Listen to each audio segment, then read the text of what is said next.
Bienvenue dans le 7e épisode de la série Fond de grille. Ça fait un moment qu'on n'a pas fait d'épisode. Le dernier, c'était au mois d'août 2023. C'était avec Esteban Gutiérrez. Aujourd'hui, on est reparti pour bien commencer l'année. On va parler du pilote américain Scott Speed. Je rappelle le concept de ma série que j'ai créée en 2020. Dans cette série, on revient sur les pilotes qui n'ont pas quitté le fond de grille, justement, parce qu'ils n'avaient pas la bonne voiture, parce qu'ils n'avaient pas le talent non plus. Voilà, ce sont des pilotes qui n'ont jamais réussi en Formule 1, même si on peut tomber sur des pilotes qui ont réussi à faire de belles choses dans d'autres catégories. On a aussi des pilotes qui n'ont performé dans aucune catégorie. Bon, ben, ça arrive. Voilà, le seul point commun de tous ces pilotes de la série, c'est qu'ils n'ont pas réussi à performer en Formule 1 pour une raison ou une autre. Maintenant que vous êtes à peu près calé, on est parti. N'oubliez pas de liker, partager, commenter et surtout vous abonner à la chaîne, c'est très important. On est parti. Scott Speed est donc un pilote américain qui est né le 24 janvier 1983 à Manteca, en Californie. Il fait ses débuts en karting en 1993 à l'âge de 10 ans et il va gagner plusieurs titres nationaux. Il va par exemple remporter des titres en Superkart USA Super Pro, des titres aussi en IKF Grand Nationals et en IKF Régional. Il va également remporter le Rock Island Grand Prix en 2002. Voilà, c'est des titres américains. En Europe, on ne connaît pas vraiment ces catégories. On connaît plus d'autres catégories en Europe qui sont un peu plus connues. Voilà, même moi, je ne connais pas toutes ces catégories. Je suis allé faire quelques recherches, mais ça s'arrête un petit peu là.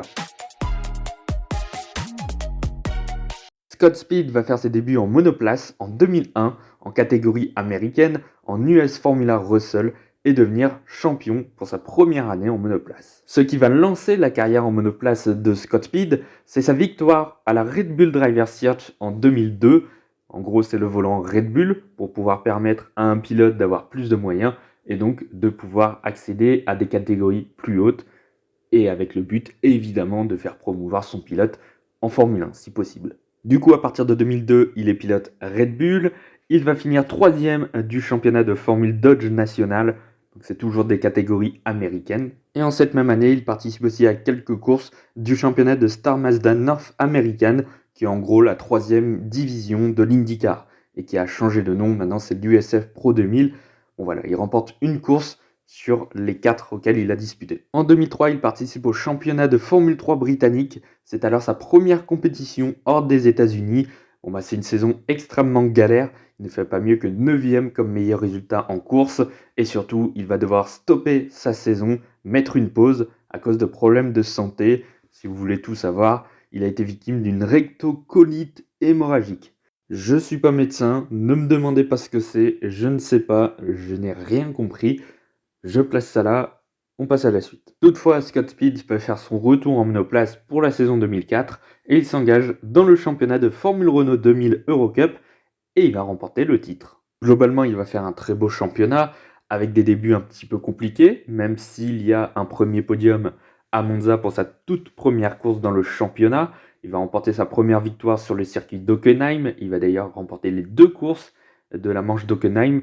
Également dans la foulée, les 2 courses de Brno, une course à Spa, puis ensuite une course à Imola et une autre sur le circuit de Lochersleben.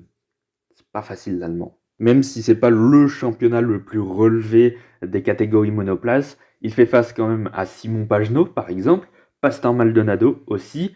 On a aussi Romain Grosjean par exemple, mais lui n'est pas à temps plein. Voilà, il y a quand même quelques pilotes qui ont réussi à faire de belles choses ensuite dans d'autres catégories.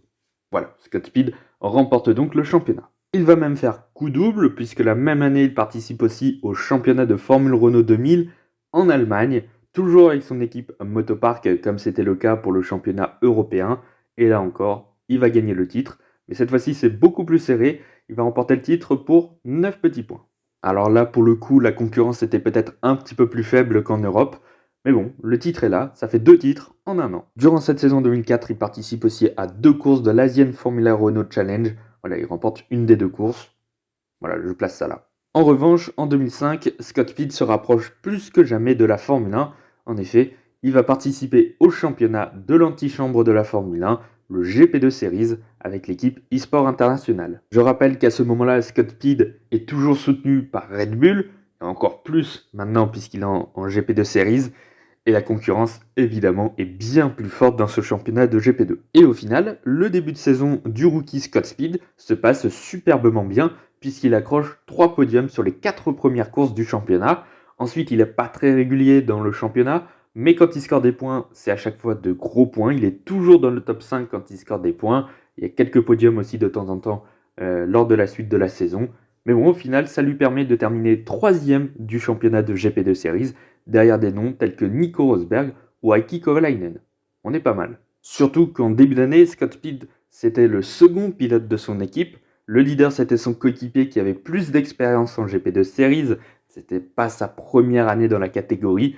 En cours de saison, il a été bien meilleur que le leader de l'équipe. Du coup, en cours de saison, c'est lui qui a été promu leader.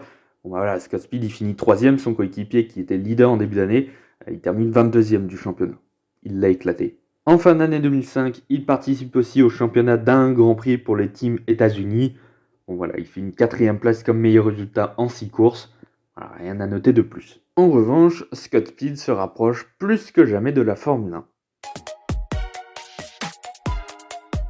En effet, en 2005, Red Bull lance sa propre équipe après avoir financé des carrières de jeunes pilotes. Cette fois-ci, il rentre en tant que constructeur en Formule 1 et Scott Speed va être leur pilote d'essai pour 2 week-ends de course. En effet, le pilote américain fait ses débuts en Formule 1 lors des essais libres du Grand Prix du Canada 2005 ainsi que du week-end suivant aux États-Unis. En gros, il fait la tournée américaine. Après avoir créé sa propre équipe Red Bull en 2005, le patron autrichien Dietrich Mateschitz va décider d'avoir une seconde équipe en rachetant Minardi à la fin de la saison 2005, qui va devenir Toro Rosso en 2006 et devenir ainsi l'écurie sœur de l'équipe principale, Red Bull. Red Bull décide de placer son jeune produit américain Scott Speed dans la deuxième Toro Rosso, aux côtés de son coéquipier italien Vitantonio Liuzzi, qui avait fait déjà quelques courses sur la Red Bull en début de saison 2005. Malheureusement, la Toro Rosso est peu compétitive et les pilotes ne peuvent compter que sur les abandons pour monter dans le classement. Sur une bonne partie de la saison, Scott Speed est quand même mené par son coéquipier Vitantonio Liuzzi, même si en fin de saison ça va un peu mieux, il a rattrapé à peu près le rythme de l'Italien, mais bon, c'est une première saison assez délicate. Lors de son 3e Grand Prix en Formule 1, au Grand Prix d'Australie, Scott Speed a failli créer l'exploit en terminant 8e du Grand Prix d'Australie et ainsi marquer le tout premier point de Toro Rosso en Formule 1, sauf qu'il a dépassé un concurrent sous drapeau jaune pendant la course et il reçoit 25 secondes de pénalité. Du coup, il redescend à la 9e position. Et du coup, pas de point. Terrible. C'est finalement son coéquipier Vitantonio Liuzzi qui marquera le premier point et seul point d'ailleurs de Toro Rosso en cette saison 2006 au Grand Prix des États-Unis. Ils sont que 9 à terminer la course et Scott Speed, lui, sa course à domicile s'arrête dès le premier virage après un accrochage impressionnant entre plusieurs voitures dont Nick Heidfeld, Juan Pablo Montoya, Kimi Räikkönen et Mark Webber. À la fin de la saison, Scott Speed est donc 20e du championnat, un rang derrière Vitantonio Liuzzi. C'est une première saison en demi-teinte, mais il continue chez Toro Rosso pour la saison 2007. Même si le patron France Tost, il n'est pas très décidé à le garder. Sauf que la Toro Rosso, elle est toujours pas compétitive, et en plus, elle est très peu fiable. Du coup, Scott Speed, il a quand même pas mal de problèmes, et en plus, il s'accroche beaucoup avec les autres pilotes. Il est victime d'un accident au Grand Prix de Bahreïn, au Grand Prix du Canada, au Grand Prix de Grande-Bretagne, et il y a aussi une sortie de piste au Grand Prix d'Europe, qui sera en fait son dernier Grand Prix en Formule 1. Même si au Grand Prix de Monaco, il n'est pas passé loin de marquer son premier point en Formule 1 en terminant 9e de la course, ses résultats sont pas terribles depuis ses débuts en 2006. Et surtout, il casse beaucoup de voitures. Et ça plaît pas au patron, qui est pas très désireux déjà du pilote américain. Alors là, ça va pas. L'ambiance chez Toro Rosso, c'est pas bon. Les relations entre France Tost et Scott Speed ne sont pas bonnes, si bien qu'après la sortie de piste de Scott Speed au Grand Prix d'Europe 2007, après le Grand Prix, il y aurait eu une altercation physique entre Tost et Speed. Et oui, ils en sont même venus aux mains. Alors ça a été nié par France Tost, et il n'y a pas beaucoup de monde qui aurait été témoin de la scène. Bon, c'est une rumeur, mais on n'en a pas su davantage ensuite. Peu avant le début du week-end du Grand Prix de Hongrie, le Grand Prix suivant, on apprend que Toro Rosso et Scott Speed se séparent et le pilote américain est remplacé dès le Grand Prix de Hongrie par Sebastian Vettel, autre pilote Red Bull, et qui a déjà fait une pige dans cette saison. C'était chez BMW Sauber lors du Grand Prix des États-Unis où il terminera à la 8e position dans les points mais surtout, il aura brillé sur la piste. C'est donc la fin de carrière de Scott Speed en Formule 1, mais le pilote américain va continuer en sport automobile dans d'autres catégories. Dès 2007, quelques temps après son éviction de la Formule 1, Scott Speed va se relancer pour une pige dans le championnat Arca Max Series. Il va faire une petite course, mais surtout, il va faire tout le championnat 2008. L'Arca Max Series, si vous voulez, c'est une sous-catégorie de la NASCAR. C'est pas une catégorie très connue, surtout en Europe. Voilà, on y retrouve des pilotes à l'époque de Scott Speed qui maintenant sont en NASCAR ou en deuxième division. Voilà, ils ont fait leur premier pas, si vous voulez, dans cette catégorie. En cette saison 2008, Scott Speed joue le titre. Il a remporté 4 courses dans la saison, sauf que pour les dernières courses, eh bien, il y a une polémique avec un accident avec Ricky Stenhouse, qui est d'ailleurs en NASCAR aujourd'hui. Lors de la dernière manche du championnat sur l'Oval de Toledo, Scott Speed et Ricky Stenhouse font partie des pilotes qui jouent le titre lors de la dernière manche. Scott Speed est en tête de la course, sauf que Stenhouse va lui rentrer dedans. Du coup, ça anéantit les chances de Speed d'être champion. Et pendant ce temps, Stenhouse hérite de la tête de la course et est virtuellement champion. Sauf que Scott Speed ne va pas s'arrêter là. Il va reprendre la piste, même avec une voiture très endommagée.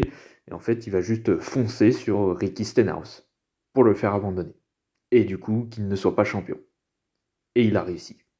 C'est fort. Bon, du coup, Scott Speed termine 5e du championnat. Cette même année, il participe aussi à une partie de la NASCAR Craftsman Truck Series. Voilà, encore une catégorie sous NASCAR première division, si vous voulez.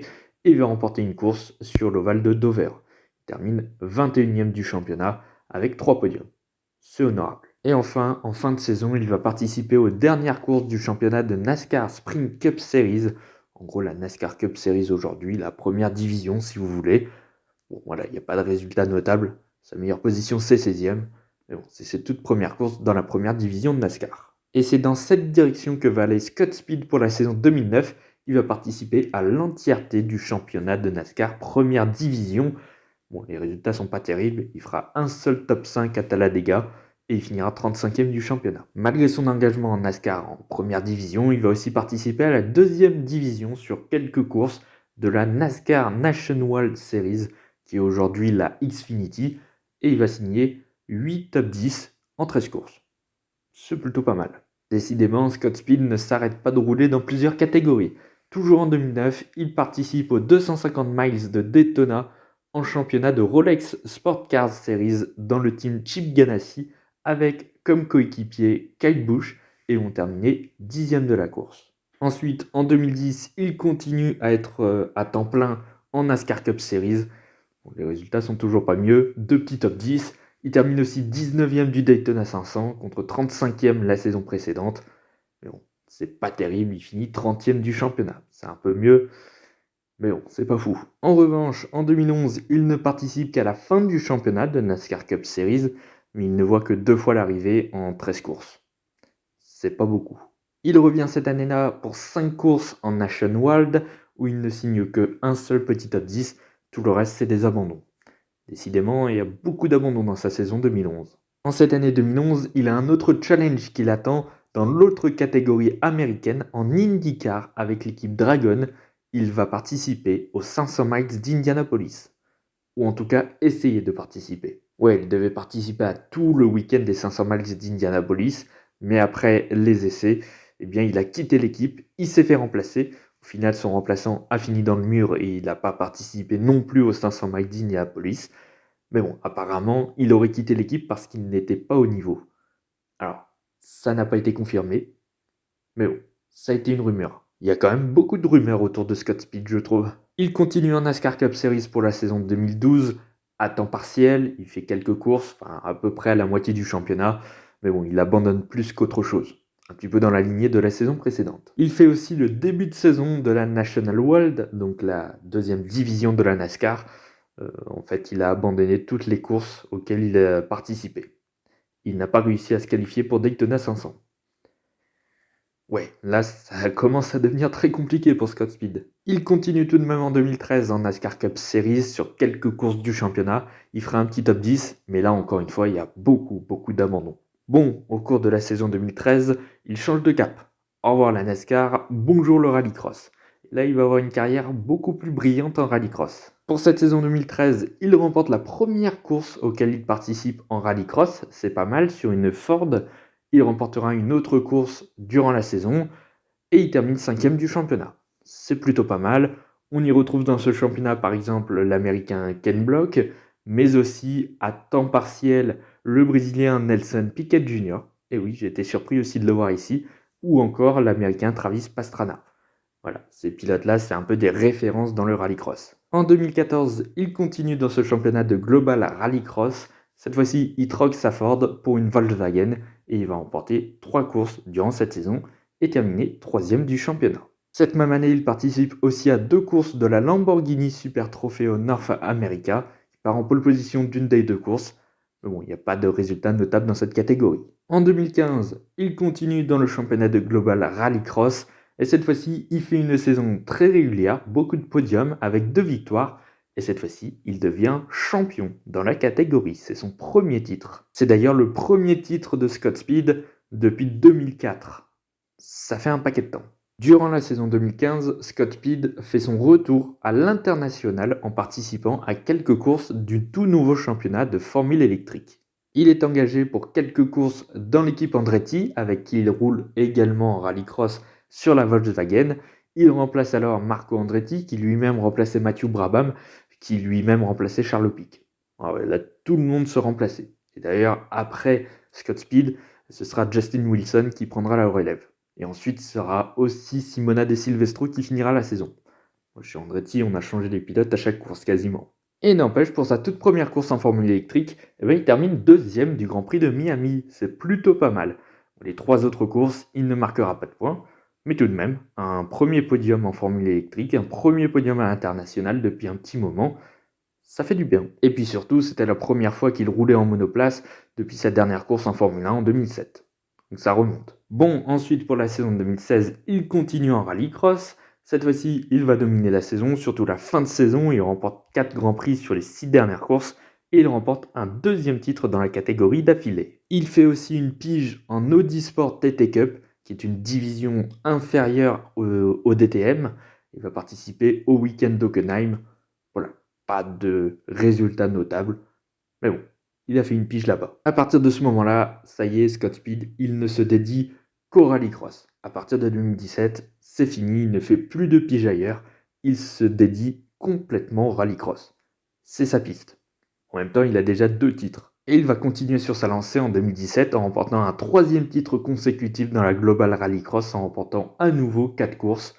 Bon bah voilà, c'était sa destination à Scott Speed. C'était le rallycross, c'est la catégorie où il a le plus brillé. Pour la saison 2018, le Global Rallycross change de nom et devient l'America's Rallycross. Mais bon, le principe est le même. Grosso modo, c'est le même championnat. Et Scott Speed, il continue sur sa lancée, intraitable, et bien il remporte un 4e titre de suite en rallycross, en remportant 2 des 4 courses du championnat. Alors, on est passé de 12 à 4 courses quand même. Ça a drastiquement changé, mais au final, c'est le même champion. En revanche, la saison 2019 est beaucoup plus compliquée pour Scott Speed. Après un bon début de championnat, avec une victoire sur les 4 premières courses, il se blesse pendant la saison au niveau du dos, et donc il ne peut pas participer aux 2 derniers week-ends du championnat. Il ne finit que 6e, il n'aura même pas pu défendre ses chances de titre, et surtout, son année 2020 sera blanche. Il ne pourra pas revenir en rallycross pour la saison suivante. Il revient en rallycross pour la saison 2021 dans le championnat de Nitro Rallycross et à 5 manches au programme, il en remporte une et il finit vice-champion derrière Travis Pastrana, mais à égalité de points. Et oui, son compatriote américain a remporté plus de courses, donc il est champion, et Scott Speed a terminé à 0 point du titre. Et derrière Timmy Hansen qui finit 3e, il est à 1 point. C'était vraiment très serré. En même temps, il n'y avait que 5 courses. Mais quand même. Enfin, en 2021, il fait une petite pige dans le championnat de Superstar Racing Experience. Voilà, 2 petites courses, un podium tout de même. Mais dans ce championnat, il y a quand même de sacrés pilotes. On retrouve sur la grille de départ, par exemple, Tony Stewart, Bobby Labonte, Marco Andretti, Helio Castroneves, Tony Kanaan, Bill Elliott. Voilà, des légendes de la NASCAR ou de l'IndyCar. Voilà, tout ce petit monde était convié dans ce championnat. Voilà, Scott Speed a fait une petite pige. Voilà, c'est à noter. On peut aussi noter sa participation en 2017 à la Race of Champions. Il a également été commentateur pour les États-Unis de la Formule électrique en 2016. Et aujourd'hui, avec Subaru, il participe à certains événements, voilà, pour faire le show. Voilà, maintenant, Scott Speed a arrêté sa carrière en compétition apparemment, mais il continue à rouler, il est toujours derrière un volant, mais plus maintenant pour des événements, des shows, des trucs comme ça. En même temps, c'est un Américain, hein. En conclusion, on peut dire que le Scott Speed de la Formule 1 était clairement le cliché américain. Le pilote qui se prenait pour le meilleur au monde, avec pas mal de prétentions. Et d'ailleurs, même lui l'a avoué il n'y a pas si longtemps que ça, que s'il avait changé de mentalité durant sa carrière en Formule 1, eh bien il aurait pu faire peut-être de meilleures choses et aller un petit peu plus loin de ce qu'il a fait en réalité après une saison et demie en Formule 1 seulement. De ce qu'il a avoué lui-même, c'est qu'il pensait que si ça fonctionnait pas en Formule 1, ce n'était pas de sa faute, mais que la voiture était pas bonne tout simplement, et que maintenant il se rend compte qu'en fait, il n'y a pas que la voiture qui fait les résultats en Formule 1. En tout cas, voilà, c'est la fin de cette vidéo. Merci d'avoir écouté jusque-là. N'oubliez pas de liker, partager, commenter et surtout vous abonner à la chaîne. C'est très important. On se retrouve dans quelques jours pour la prochaine vidéo. À bientôt.